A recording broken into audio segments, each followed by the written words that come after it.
PTI को अपने लोगों को अब मुतमईन करना चाहिए। देखें, जो सोशल मीडिया के ऊपर आवाज़ उठ रही है कि 2 महीने का टाइम क्यों दिया, तो 4 दिन तो गुजर गए, बाकी भी गुजर जाएंगे। दिन जितने भी हो ना वो गुजर जाते हैं।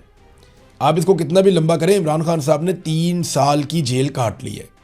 ये 2 महीने भी एक दिन गुजर जाएंगे। लोगों को क्लैरिटी होनी चाहिए कि 2 महीने के बाद 27 सितंबर को एक्चुअली सुहेल अफरीदी करने क्या जा रहे हैं।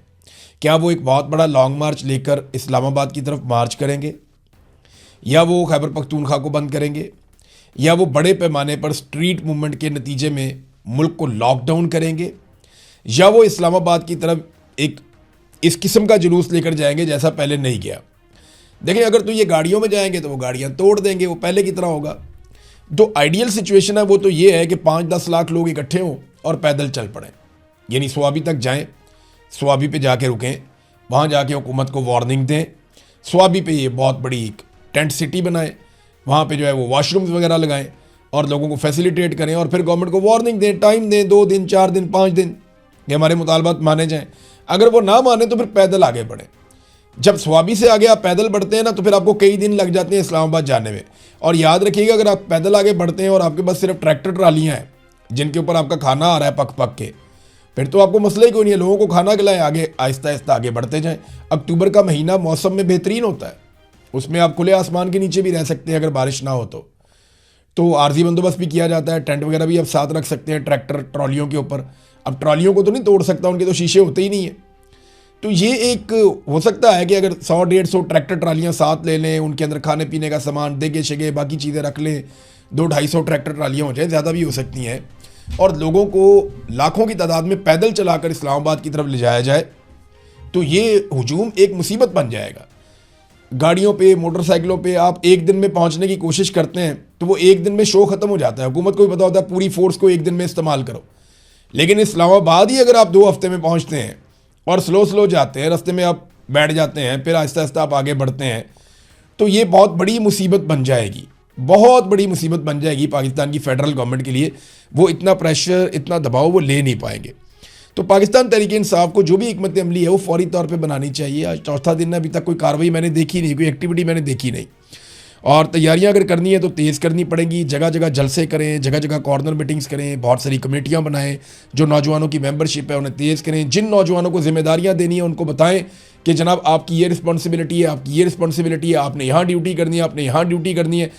हर 10 नौजवानों के ऊपर एक नौजवान को इंचार्ज बनाए। ये सारा कुछ जो है ना वो ऑर्गेनाइज तरीके से होगा तो फिर आप मुकाबला कर पाएंगे, क्योंकि जो पाकिस्तान की मिलिट्री एस्टेब्लिशमेंट है वो ऑर्गेनाइज तरीके से ये लड़ाई लड़ती है। अगर ये पॉलिटिकल लड़ाई होती तो पॉलिटिकल पार्टियां कब की आपस में फैसला कर चुकी होती, लेकिन क्योंकि ये मिलिट्री एस्टेब्लिशमेंट के साथ लड़ाई है, यहाँ एजेंसियाँ इन्वॉल्व हो जाती हैं, पाकिस्तान की फौजी जर्नैल जो है वो इस सियासत के अंदर इन्वॉल्व हो जाते हैं, तो यहाँ बहुत प्रोपेगेंडा भी होगा, ताकत का ब्रूटल इस्तेमाल भी हो सकता है। लेकिन अगर इत्तेहाद और इत्तफाक के साथ जाएं तो बगैर गोली चले, बगैर खून बहे बहुत बड़े टारगेट अचीव किए जा सकते हैं, लेकिन तादाद बड़ी होनी चाहिए पाकिस्तानियों की। तो ये नादरीन, पाकिस्तान तहरीक इंसाफ को अभी इसके ऊपर देखें, आइंदा आने वाले दिनों में आहिस्ता आहिस्ता ये इख्तलाफात ख़त्म होते जाएंगे।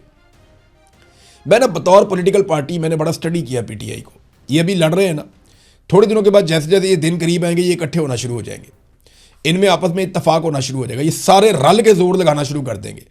इलेक्शन से पहले कितनी लड़ाई थी, 2024 वाला जो था 8 फरवरी को, ये टिकट क्यों चला गया, वो क्यों हो गया, ये क्या कर रहा है, वो क्या, जो फतवे चल रहे थे उस वक्त।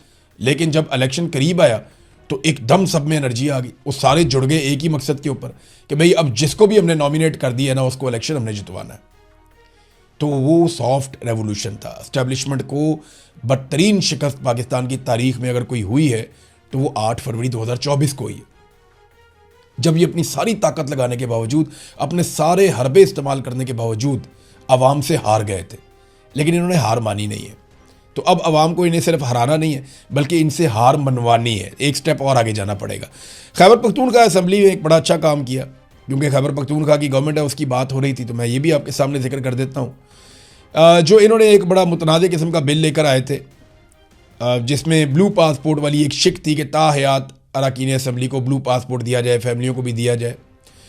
तो वो जो तरामीम है मुतफ़क्का तौर पे मंजूर कर ली गई हैं, लेकिन अच्छी बात यह है कि मुराद और इस्तेहकाक एक्ट 2026 की तरामीम में से ब्लू पासपोर्ट वाली जो शिक है, जो मुतनाज़ है, जिसको पाकिस्तान तहरीक इंसाफ ने बड़ा ज़ोर लगा के मुखालफत की थी, उसको निकाल दिया गया।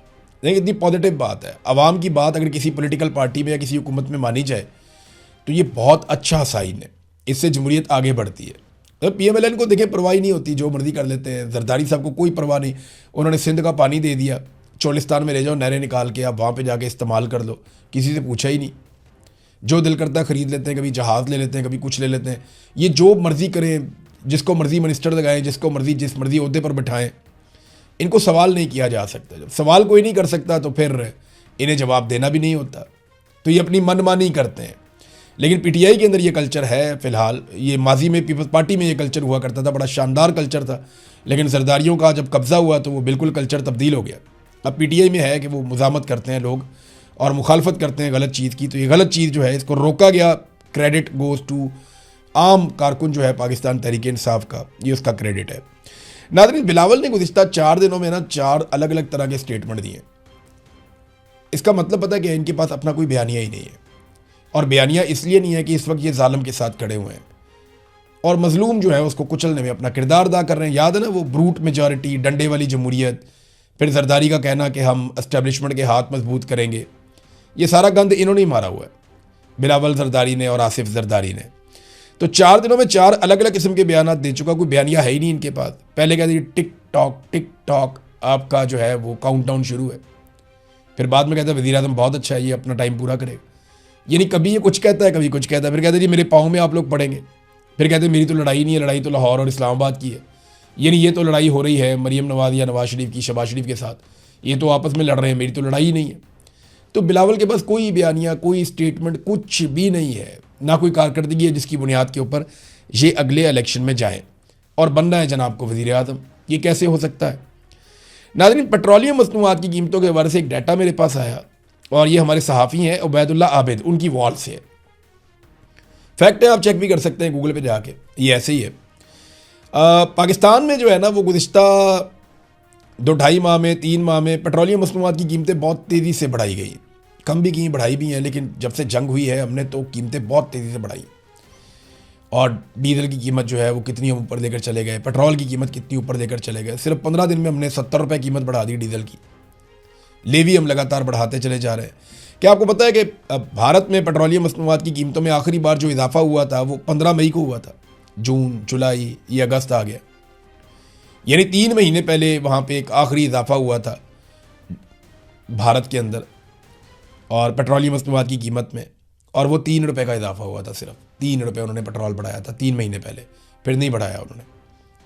बांग्लादेश में 1 जून को इजाफा हुआ था, यानी उनको भी 2.5 माह हो गए पेट्रोलियम मसनूआत में कीमतें बढ़ाए हुए, और उन्होंने बहुत थोड़ा सा इजाफा किया था। श्रीलंका में 30 जून को जो है वो इजाफा हुआ था, यानी उनको भी तकरीबन 1.5 माह हो गया पेट्रोलियम मसनूआत की कीमतें बढ़ाए हुए।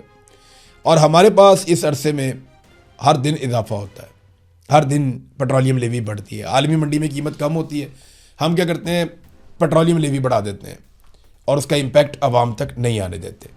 ये है जनाब फ़र्क। अब तक के लिए इतने, अपना ख्याल रखिएगा, अपने इस चैनल का भी। अल्लाह हाफ़िज़।